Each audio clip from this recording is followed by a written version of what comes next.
Okay, Ring of the Hawk Season 6, the show where we watch back a wrestler's short run with a company, and at the end we shove them a final grade to see if they can do the JOB to the HAWK. Today's video was also a Patreon request by Turkish Janitor 3666. If you want to make the Hawk talk, sign up today. Okay, it's Damien Demento. I doubt he was even playable on Nintendo. I have no idea what to expect today. He seems to have a pretty good look. We're off to the golden years of 1992 for this one. Damien Demento made his WWF debut at a house show, where he wrestled and was defeated by a wild slap. Please go away, Jeff. Must you torture me in every single era? Why are you always here? Then, now, forever slapnuts. That aside, match 1, Superstars. Here he is then, Damien Demento. He looks like a rat being swallowed by a shark with its teeth slowly wrapping around him. He takes on jobber Stevie May. Demento quickly slams him into the corner and unleashes a beautiful smile. He follows that up with a shoulder tackle and then breaks up his own pin. The match is so boring that they cut to an interview. He says he's a creation of our minds and our torment. Well, as it turns out, that line would resonate with the Hawk perfectly by the end of this video. Leg drop now, and yet again he breaks up his own pin. The crowd are in silence and Demento nails a slow motion clothesline. He hits a net breaker and then pulls down the garbage around his ankles so he can hit a knee drop for the 3. What was the point in removing the trash around your ankles if you have a huge knee pad on anyway? It's a D just for character work, I guess. Match 2, Jumpin' Joey Maggs vs Damien Demento. I love all the close-up shots of terrified children. It truly represents the era that we're dealing with here. But perhaps they look more pissed off than scared. Demento starts out putting his massive melon head to good use. He gets a 2 off a leg drop. This match is so boring that it switches to a Demento interview where he promises that the WWF will get annihilated while sounding like a German guy. And you will witness catastrophic annihilation. Demento smacks Maggs down and frantically talks to himself. Demento then hits a net breaker. McMahon on commentary asks what on earth he's doing as he hits a knee drop, and that's the 3. This is going to be a long day. I never want to see this guy ever again. I mean, small props for dedication to the character, but nothing else to be happy about. It's a D. Match 3, Superstars. Kerry Davis vs Damien Demento.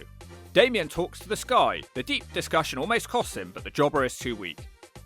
He has yet another promo during this match where he just essentially talks nonsense. Damien Demento hits a net breaker and a knee drop, and that's the 3. This is going to be terrible, isn't it? The character work was actually better than the previous week. You can tell he's trying, I'm just not sure how far it will actually take him. Another D. Match 4, Superstars. Damien Demento build from the outer reaches of your ass versus Mitch Bishop. Demento starts with a wrist lock takedown. The voices in his head seem stronger than ever here. He's extremely happy of his headbutt. This guy is nuts. He starts biting the jobber now. He hits a shoulder tackle but isn't in a huge rush to win. How is a big boot the most exciting move so far? He literally does more talking than wrestling. He wins with the net breaker and the knee drop special, as usual. Why is there a W shaved into his haircut, and why am I even watching this? It's an S. Match 5, Raw. Actually, the first ever episode of Monday Night Raw, and some moron in charge has decided to give him the main event of the first ever Raw. Humble beginnings for this show. I can't believe Damien Demento main evented the first ever Raw. That's like some trivia question at a pub quiz. You had no chance of answering that because no one can remember this guy. Damien Demento versus the Undertaker. Demento asks himself for advice, and that leads to a brainwave as he punches and smacks the dead man. Taker sort of drop toe holds him. It doesn't look great. Taker then grabs his arm and goes old school. The crowd sound restless as Taker slowly sends him around the ring. Demento manages to hit a diving axe, which is sort of blocked. He does manage to hit a cleaner shoulder tackle before the dead man comes back. The tombstone piledriver connects, and that's that. It was sort of a match. Barely. It's an S. I can't believe this was the first ever main event on Raw. I'm surprised they didn't scrap the whole show after this one. Match 6, Royal Rumble 1993.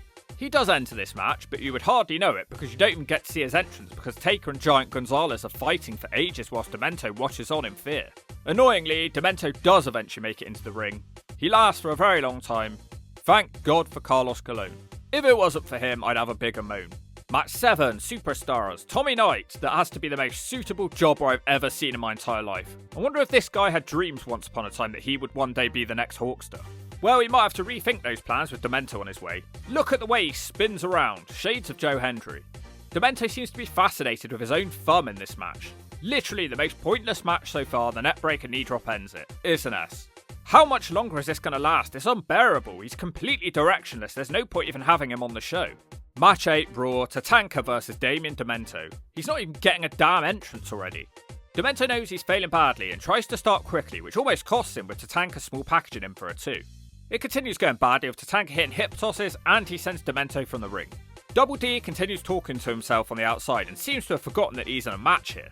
Back in the ring, Tatanka is handing out chops. Demento actually manages to hit a clothesline, but he wastes more time with yet another conversation. Demento hits an elbow to the head and a leg drop. He then decides to try and put Tatanka to sleep. Once again, the crowd sound annoyed. Tatanka eventually fights out of that and he starts hawking up. Tatanka hits a big time chop and dances around with happiness. He ends the match with a Samoan drop. Everything about this was so wrong. The video itself, Demento's lack of moves, his lack of a brain cell, and to top it all off, you've got Tatanka doing the damn Samoan drop when he isn't even fat or Samoan. It's an S, way too much wrong with this match. Match 9 Raw, 15-man Battle Royal. What a crazy mixture of legends and failed jobbers in this match. He works with Kimchi to beat up Typhoon in the corner. The tables soon turn though, with the Ugandan Giant teaming up with Typhoon to beat up Demento. This goes on for a while before mercifully Kamala does eliminate him with a chop. It's an S. This whole thing just feels like a giant waste of time. Is he not going to get a storyline or anything to explain his character further? Match 10, Raw Tag Match. Damien Demento and the Repo Man, who don't get an entrance, versus the Bushwhackers, who are up in the balcony. Great, bet it's going to take them forever to get down from there.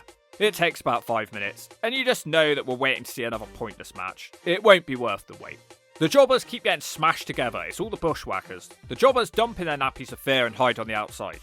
Repo and Demento do manage to turn the match though through cheating, but all they can manage is stomps and punches. Demento and a Bushwhacker slam together, which doesn't hurt Demento, who randomly does a leg drop to the nutsack. Luke Bushwhacker then lands a clothesline and throws himself to the mat for a double down. It looked really bad. Tags are made. Butch dominates the match and bashes the two jobbers together. Not much in there to damage anyway. Demento tries a slam, but a Bushwhacker comes to the save. The referee has ADHD though, as Repo Man accidentally elbow drops his own partner. Repo Man is beaten by a battering ram. Really, really, really bad. I'd be surprised if we see another D for this entire run. Match 11, Raw. Damien Demento. Still no entrance. Why, oh why is he still on the show? He takes on Jim Brunzell. Quick start to this match as they battle to decide who is the bigger jobber. So far, this is hands down the most boring match I've seen, and it's a very competitive list. Finally, Jim Brunzell does a small package for a 2. Soon after, a sunset flip gets good old Jim another 2. Demento manages to block his next hip toss with a smack. He does a slam and a leg drop. He doesn't seem to be hearing the voices as much as he used to. Oh, I spoke too soon. These matches could be over in half the time if he didn't keep hearing voices. 2 elbow drops get Demento a 2 count. There's loud chants of boring in the crowd. It really was humble beginnings on Raw. Brunzell finally hits an atomic drop and a drop kick. The voices then tell Demento to put his foot on the ropes. He isn't hurt and hits the net break and knee drop for the 3. Why are we still feeding him wins? I just don't get it. This crowd sound livid at wasting their money. Match 12, Superstars. Damien Demento versus Casey Cleric. What kind of a name is Casey Cleric? It's just another pointless squash match. The highlight here is Demento forcing the jobber to bite down on his own finger. He of course wins in the same way that he always does, to loud chants of boring. Match 13, Raw. Damien Demento versus Mr. Perfect. Okay, surely he isn't winning this one. Perfect leapfrogs Demento and hits a dropkick. Demento asks the voices what to do next. They seem to tell him to throw Perfect out of the ring into a cameraman. Perfect comes back to the ring and takes a funny bump after being whipped into the corner. Demento chokes him out in the ring, and I think Perfect was supposed to hang out by his feet, but it goes wrong. Perfect returns to the ring as Demento desperately pants for breath. Mr. Perfect finally manages to score a running knee lift. He also hits a neck snapper, but for some reason Demento won't back down.